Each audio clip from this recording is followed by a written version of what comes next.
बोली हो तो ये तो सब नकलपना है। बोले खाली एक राजनीतिक है स्टैंड। बोले तुम्हारा कोई कुछ अनुसार तुम चलते हो क्या? बोले तो ये तुलाराम घोड़े साहब चुप हो गया। अब मैंने बोला मेरे को उठाना पड़ेगा इसमें, ये तो जवाब नहीं दे सकेगा।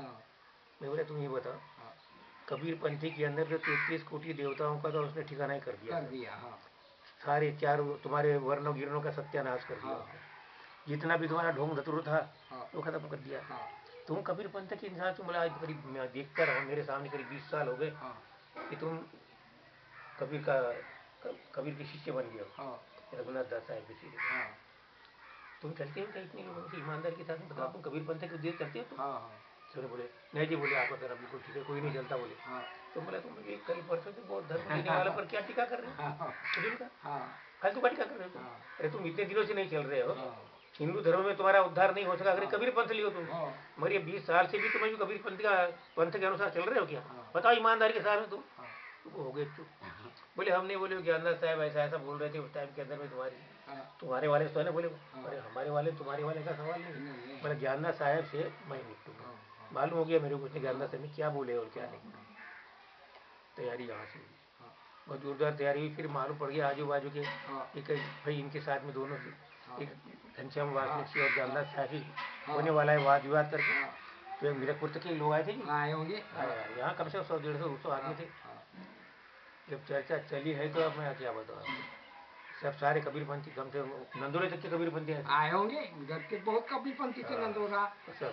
देव ठंडे हो गए ज्ञानदास साहब, बिल्कुल ठंडे हो गए। देव उठाने का एक संभाग भी था कबीरपंथी। देव उठाने वाला नंगार सिंह। हाँ नंगार सिंह।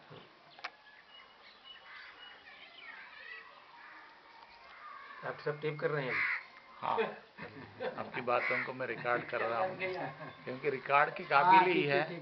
और मैं ये सब चीजें करने के लिए ही मेरा विजिट हुआ है कि आप जैसे पता नहीं फिर। और अब गुरुजी चले गए और एक ही आप बचे हैं जिस पर उतनी ही श्रद्धा मैं रखता हूँ। नहीं, तीन चार जगह में से सीडी वगैरह बनाए हैं मेरे गीतों की, बनाए हैं। अपने संस्मरण सुनाए हो मैंने ऐसे शुरू से, कहाँ से हमने ये चरवर बाबा साहब की जो शुरुआत हुई, हम उसमें कैसे वहाँ से लगे का क्या काम किया, नागपुर से किस जगह से कहाँ गए, उमरेड़ का कैसा कांड हुआ, उसका क्या काम हुआ, क्या मतलब था उसके अंदर में बाबा साहब को गिरवड़ा जेल में जाकर के गांधी को जीवदान देने का, वो सब गीतों के अंदर में आया। प्रचार हमने जो गीतों में किया उस टाइम के अंदर में, उससे लोगों में ज़्यादा प्रभाव पड़ा, बहुत प्रभाव। बाबा साहब ने कहा था, बोले एक कवि और एक कोई ऐसा कलाकार अगर जो प्रचार करेगा तो बोले अच्छा नेता नहीं कर सकता। इसका कारण था ना, और जो लोग संगीत पर प्रभावित होते हैं। और संगीत एक ऐसी चीज़ है कि उसके अंदर में अगर जो भी चीज़ें बोली गई है तो लोग बड़े आकर्षित होते हैं, उसके जरिए से प्रभाव लोगों पर पड़ता है। तो प्रचार और प्रसार करने के लिए संगीत की बहुत अधिक आवश्यकता है। हमारे वालों ने भी बहुत से एक गीत बना दिए, एक से गीत बना दिए। अभी ये जो रिसेंटली ममता का जो ये आपके मोहगांव की ममता नामक लड़की अपने समाज की जो वहाँ वो जंगल में जाके बैठ गई, इस घटना को आप कैसे किस दृष्टि से देखते हैं? मेरे को एक मरतबे वहाँ से किसी के जरिए से इतला करके भेजी थी उसने कि बोले बाबूजी को यहाँ पर जरूर बुलाना। तो काय के लिए बुलाती है करके मैं एक मरतबे गया वहाँ जाकर देखा तो वहाँ पर बोले यहाँ के ग्राम पंचायत से इससे उससे सब काम कराने के बाद में यहाँ हैंडपम्प लगाना है, तो यहाँ ये करना है वो करना है, उस दृष्टि में आपको बुलाएंगे। लोग उस दृष्टि जाते तो उसमें एक प्रकार का अंधविश्वास भी है। और अंधविश्वास अपने धर्म के अंदर में बहुत कम मात्रा में चल रहा है। अंधविश्वास का कारण मतलब उनका एक कि अब वो विक्तु बाबा ये सब कर रहे हैं अपने इसके अंदर में नहीं। बहुत सी लोग ऐसे चले, कोई साईं बाबा की तरफ गया, कोई विक्तु बाबा की तरफ गया, कोई जैसा जिसको लगा। अब कारण ही दिल में एक भय, हाँ भय निकालने के लिए गए वहाँ पर। अब भय निकले नहीं उनका वो जाती है, और भय के लिए गए वो। अभी उनकी कल्पना तो नहीं कटी। अभी जैसे वो लड़की वहाँ जाके बैठ गई, आपने कभी वहाँ जाने का विजिट करने की सोची या गए हैं वहाँ पे? कितनी बार गए हैं? 2 बार। 2 बार गए। अभी रिसेंटली कब गए थे? अभी नहीं, तो अभी तो कम से कम 7-8 साल हो गया। 7-8 साल पहले गए थे। अभी सुना है कि वहाँ उनके साथ में एक कोई लड़का भी रहता है। हाँ। जो उनका शायद रिलेटिव है। हाँ। अपने समाज का है। हाँ। अच्छा, तो मतलब दोनों, तो वो लड़का और वो रहते हैं, तो वो क्या उसको लोग कैसे किस रूप में देखते हैं? वही तो लोग अपनी अपनी दृष्टि से देखते हैं। कई लोगों के दिल में शक आ रहा है कि इनका कोई दूसरा हाँ, हुआ है। शक कर रहे हैं, शक तो करना पड़ता कर रहे हैं, करेंगे ही लोग। हाँ, करेंगे ही। जब शक का टाइम ही दिया, मौका ही दे दिया उन्होंने, कम से कम लोग शक करेंगे। अच्छा अच्छा, उनकी जो लड़की है, तो लड़की का पर भी मैं कुछ कर रहा हूँ उस विषय पर। तो मुझे जानकारी मिली है कि उसमें जो विरक्ति भाव है, तो विरक्ति भाव उसमें मैंने देखा भी है। एक बार मैं अभी रिसेंटली विजिट गया था, अभी कुछ महीने पहले। तो उसमें मैंने देखा कि विरक्ति भाव है।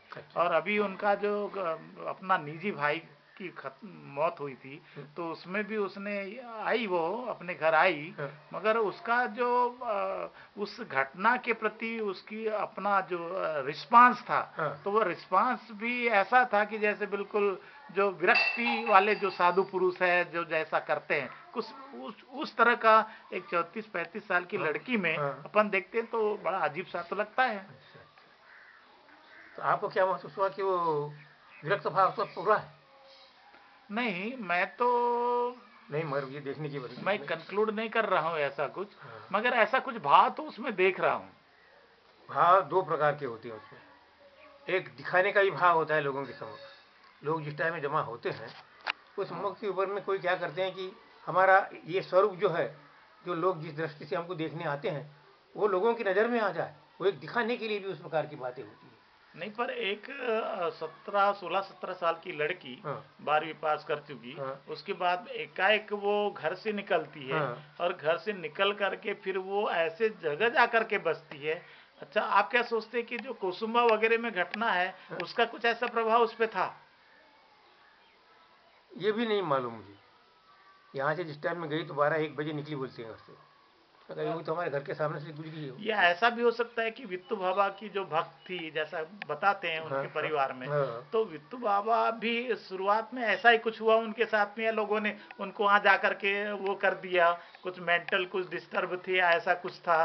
तो इस संबंध में मैंने जानकारी हासिल की। मैं वहां से ही पता उठाने की कोशिश किया। वो ठाकड़ घाट गया, वहां से एक किताब लाया, किताब खरीदा, उनके अंदर जिनकी जीवनी थी उसकी, बोला क्या सही है क्या गलत है, तो देखिए जगह में वहाँ पहुंची हो, वहाँ दूसरा भी व्यक्ति नहीं पहुंच सकता। ये इसके ऊपर से प्रभाव होता है लोगों का। वहाँ पे देखने के लिए लोग प्रभावित इसलिए हुए वहाँ पर, वो ऐसी जगह में जाके बैठी, वहाँ डर लगता है सही में देखा जाए तो।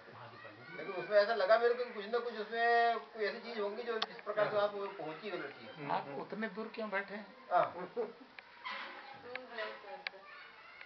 मतलब मैं वो कर रहा, शूटिंग कर रहा, तो उसमें प्रॉब्लम हो रहा है। लोग प्रभावित भी वहाँ पर इसलिए हुए हैं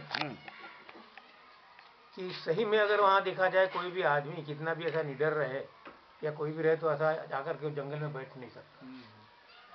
और इतनी रात को अकेली, कोई साथ में नहीं है, कोई बात नहीं, वहाँ जाकर के वहाँ जाकर बैठ गई चारों तरफ से, तो इसके ऊपर से लोग बहुत प्रभावित हुए। नहीं, कुछ ना कुछ है लोगों के अंदर में ऐसी भावना उत्पन्न नहीं है।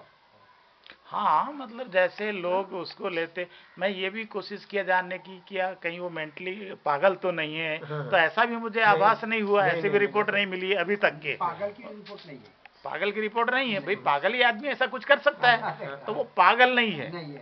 ठीक है, पढ़ने में होशियार थी, ये भी बताया गया मुझे कि वो काम करने में भी घर में होशियार थी, 2000 की बीड़ी बनाती थी, मतलब काम धंधे में पढ़ने लिखने में होशियार थी। बट उसके सिर्फ एक बात आती है कि घर में जो वित्तु बाबा का जो माहौल था वो बहुत जम के था, तो वो उसका प्रभाव होना चाहिए।